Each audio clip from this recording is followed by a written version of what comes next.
ओम शांति। बाबा good morning. आज बाबा के 9 दिसंबर 2020 के महावाक्य हैं।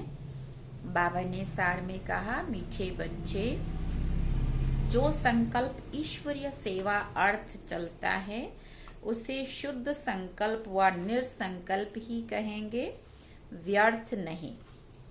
बाबा ने प्रश्न पूछा, विकर्मों से बचने के लिए कौन सी फर्ज अदाई पालन करते भी अनासक्त रहो। तो बाबा ने उत्तर में कहा, मित्र संबंधियों की सर्विस भले करो, मित्र संबंधियों की सर्विस भले करो, लेकिन अलौकिक ईश्वरीय दृष्टि रख के करो। उनमें मोह की रग नहीं जानी चाहिए। अगर किसी विकारी संबंध से संकल्प भी चलता है तो वो विकर्म बन जाता है। इसलिए अनासक्त होकर फर्ज अदाई पालन करो। जितना हो सके देही अभिमानी रहने का पुरुषार्थ करो। ओम शांति। आज तुम बच्चों को संकल्प, विकल्प और निर्संकल्प अथवा कर्म, अकर्म और विकर्म पर समझाया जाता है। जब तक तुम यहाँ हो तब तक तुम्हारे संकल्प जरूर चलेंगे। संकल्प धारण किए बिना कोई मनुष्य एक क्षण भी रह नहीं सकता। अब ये संकल्प यहाँ भी चलेंगे, सतयुग में भी चलेंगे और अज्ञान काल में भी चलते हैं। परंतु ज्ञान में आने से संकल्प नहीं, क्योंकि तुम परमात्मा की सेवा अर्थ निमित्त बने हो। तो जो यज्ञ अर्थ संकल्प चलता वो संकल्प नहीं, वो निर्संकल्प ही है। बाकी जो फालतू संकल्प चलते हैं अथवा कलयुगी संसार और कलयुगी मित्र संबंधियों के प्रति संकल्प चलते हैं, वो संकल्प विकल्प कहे जाते हैं, जिससे फिर विकर्म बनते हैं और विकर्मों से फिर दुख प्राप्त होता है। बाकी जो यज्ञ प्रति अथवा ईश्वरीय सेवा प्रति संकल्प चलता है वो गोया निर्संकल्प हो गया। शुद्ध संकल्प सर्विस प्रति भले चले। देखो बाबा यहाँ बैठा है तुम बच्चों को संभालने अर्थ, उसकी सर्विस करने अथवा अर्थ माँ बाप का संकल्प जरूर चलता है। परंतु ये संकल्प नहीं, इससे विकर्म नहीं बनता है। परंतु यदि किसी का विकारी संबंध प्रति संकल्प चलता है तो उनका विकर्म अवश्य ही बनता है।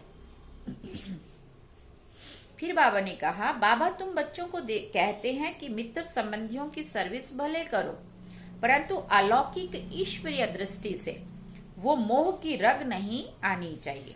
अनासक्त होकर अपनी फर्ज अदाई पालन करनी चाहिए।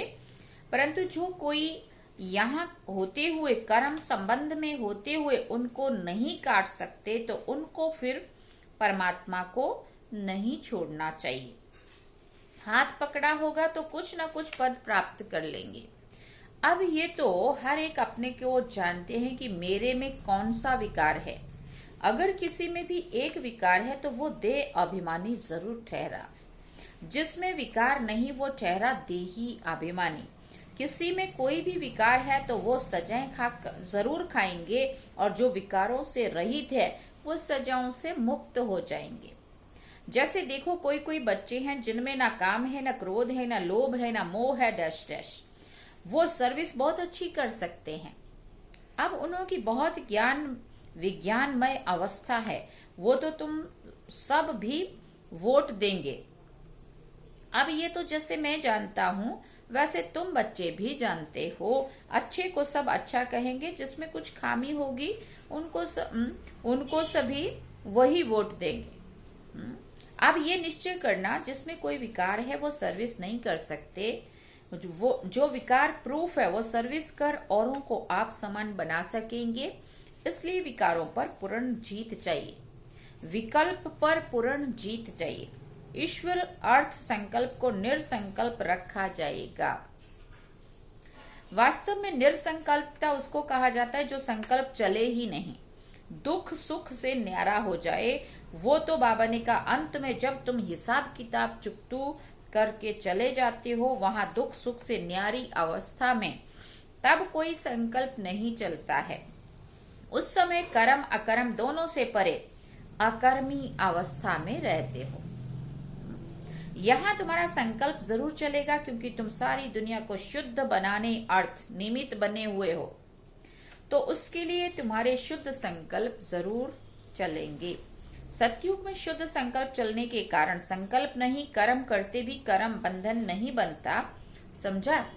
अब कर्म अकर्म और विकर्म की गति तो परमात्मा ही समझा सकता है, वही विकर्मों से छुड़ाने वाला है जो इस संगम पर तुमको पढ़ा रहे हैं। इसलिए बच्चे अपने ऊपर बहुत ही सावधानी रखो, अपने हिसाब किताब को भी देखते रहो। तुम यहाँ आए हो हिसाब किताब चुकतू करने, ऐसे तो नहीं कि यहाँ आकर भी हिसाब किताब बनाते जाओ तो सजा खानी पड़े। ये गर्भ जेल की सजा कोई कम नहीं है। इस कारण बहुत ही पुरुषार्थ करना है। ये मंजिल बहुत भारी है, इसलिए सावधानी से चलना चाहिए।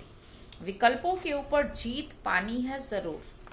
अब कितने तक तुमने विकल्पों पर जीत पाई है, कितने तक इस निरसंकल्प अर्थात दुख सुख से न्यारी अवस्था में रहते हो, ये तुम अपने को जानते रहो। जो खुद को नहीं समझ सकते वो मम्मा बाबा से पूछ सकते हैं, क्योंकि तुम उनके वारिस तो हो ना, तो वो बता सकते हैं। निरसंकल्प अवस्था में रहने से तुम अपने तो क्या किसी भी विकारी के विकर्मों को दबा सकते हो। कोई भी कामी पुरुष तुम्हारे सामने आएगा तो वो उसका विकारी संकल्प नहीं चलेगा। जैसे कोई देवताओं के पास जाते तो उनके सामने वो शांत हो जाते हैं ना, वैसे तुम भी गुप्त रूप में देवताएं हो। सुना, तुम्हारे आगे भी किसी का विकारी संकल्प नहीं चल सकता है, परंतु ऐसे बहुत कामी पुरुष हैं जिनका कुछ संकल्प अगर चलेगा तो भी वार नहीं कर सकेगा, अगर तुम योग युक्त खड़े रहेंगे तो। देखो बच्चे, यहाँ तुम आए हो परमात्मा को विकारों की आहुति देने, परंतु कोई ने अभी कायदे से आहुति नहीं दी है। उन्होंने योग परमपिता परमात्मा से जुटा हुआ नहीं है। सारा दिन बुद्धि योग भटकता रहता है, अर्थात देही अभिमानी नहीं बने हैं। देह अभिमानी होने के कारण किसी के स्वभाव में आ जाते हैं, जिस कारण परमात्मा से प्रीत निभा नहीं सकते हैं, अर्थात परमात्मा अर्थ सर्विस करने के अधिकारी नहीं बन सकते हैं। तो जो परमात्मा से सर्विस ले फिर सर्विस कर रहे हैं, अर्थात पतितों को पावन बना रहे हैं, वही मेरे सच्चे पक्के बच्चे हैं। उन्हें बहुत भारी पद मिलता है। अभी परमात्मा खुद आकर तुम्हारा बाप बना है। उस बाप को साधारण रूप में ना जानकर कोई भी प्रकार का संकल्प उत्पन्न करना गोया विनाश को प्राप्त करना, विनाश को प्राप्त होना। अभी वो समय आएगा जो 108 ज्ञान गंगाएं पूर्ण अवस्था को प्राप्त करेंगी। देखो बाबा इशारे दे रहा है। बाकी जो पड़े हुए नहीं होंगे तो वो अपनी ही बर्बादी करेंगे, ये निश्चय जानना। जो कोई इस ईश्वरीय यज्ञ में छिपकर काम करता है तो उनको जाने जाननहार बाबा देख लेता है। वो फिर अपने साकार स्वरूप बाबा को टच करता है, सावधानी देने अर्थ। तो कोई भी बात छिपानी नहीं चाहिए, भले भूल होती है परंतु उसको बताने से ही आगे के लिए बच सकते हैं। इसलिए बच्चे सावधान रहना, बाबा सावधान कर रहे हैं। बच्चों को पहले अपने को समझना चाहिए कि मैं हूं कौन, What am I। मैं शरीर को नहीं कहते हैं, मैं कहते हैं आत्मा को।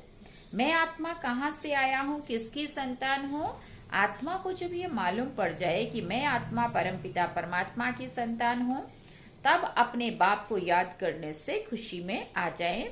बच्चों को खुशी तब होती है जब बाप के ऑक्यूपेशन को जानते हैं। तब जब तक छोटा है बाप के ऑक्यूपेशन को नहीं जानता है, तब तक इतनी खुशी नहीं रहती है।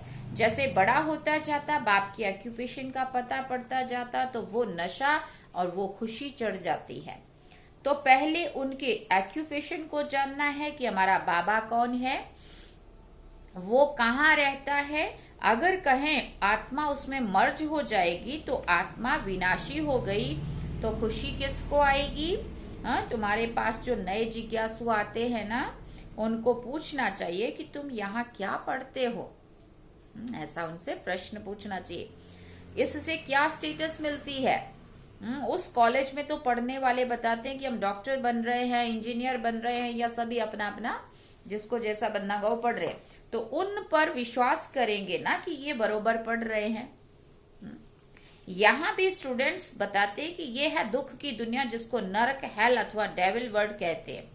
उनके अगेंस्ट में है हेवन अथवा डीटी वर्ड, जिसको स्वर्ग कहते हैं। ये तो सभी जानते हैं, समझ भी सकते हैं कि ये वो स्वर्ग नहीं है, ये नरक है अथवा दुख की दुनिया है, पाप आत्माओं की दुनिया है। तब तो उनको पुकारते हैं कि हमको पुण्य की दुनिया में ले चलो। तो ये बच्चे जो पढ़ रहे हैं वो जानते हैं कि हमको बाबा उस पुण्य की दुनिया में ले जा रहे हैं। तो जो नए स्टूडेंट आते हैं उनको बच्चों को पूछना चाहिए, बच्चों से पढ़ना चाहिए। वो अपने टीचर का अथवा बाप का ऑक्यूपेशन बता सकते हैं। बाप थोड़ी अपनी सराहना खुद बैठकर करेंगे, टीचर अपनी महिमा खुद सुनाएगा क्या? वो तो स्टूडेंट सुनाएंगे कि ये टीचर ऐसा है, तब कहते हैं स्टूडेंट्स शोज मास्टर। तुम बच्चे तो जो इतना कोर्स पढ़कर आए हो, तुम्हारा काम है नयों को बैठकर समझाना। बाकी टीचर जो बीए एमए पढ़ा रहे हैं वो बैठकर नए स्टूडेंट को ABCD सिखलाएंगे क्या? कोई कोई स्टूडेंट अच्छे होशियार होते हैं ना, वो दूसरों को भी पढ़ाते हैं। उसमें माता गुरु तो मशहूर है। ये है डीटी धर्म की पहली माता, जिसको जगत अम्बा कहते हैं। माता की महिमा बहुत होती है। बंगाल में काली, दुर्गा, सरस्वती और लक्ष्मी, इन 4 देवियों की बहुत पूजा करते हैं। अब उन 4 का ऑक्यूपेशन तो मालूम होना चाहिए ना। जैसे लक्ष्मी है तो वो है गॉडेस ऑफ वेल्थ, ऐसा मानते हैं ना, लक्ष्मी धन की देवी है। वो तो यहाँ ही राज्य करके गई है। बाकी काली, दुर्गा आदि ये सब इस पर नाम पड़े हैं। अगर 4 माताएं हैं तो उनके 4 पति भी होने चाहिए, बाबा कहते। अब लक्ष्मी का तो नारायण पति प्रसिद्ध है। काली का पति कौन है? किसी ने कहा शंकर। बाबा कहते लेकिन शंकर को तो पार्वती का पति बताते हैं ना। पार्वती कोई काली नहीं है।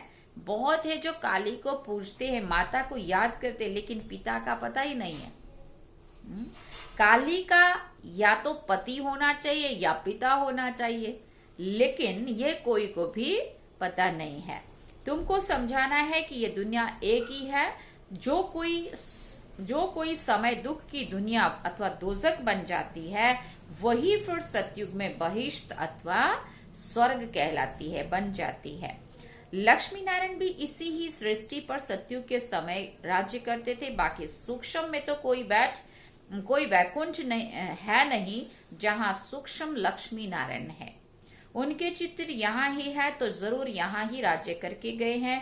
खेल सारा इस कॉर्पोरियल वर्ल्ड में ही चलता है। हिस्ट्री ज्योग्राफी इस कॉर्पोरियल वर्ल्ड की है, इस साकारी दुनिया की। सूक्ष्म की तो कोई हिस्ट्री ज्योग्राफी होती नहीं है। लेकिन सभी बातों को छोड़ तुम नए जिज्ञासु को पहले अलफ सिखाना है, फिर बे समझाना है। अलफ है गॉड, वो है सुप्रीम सोल।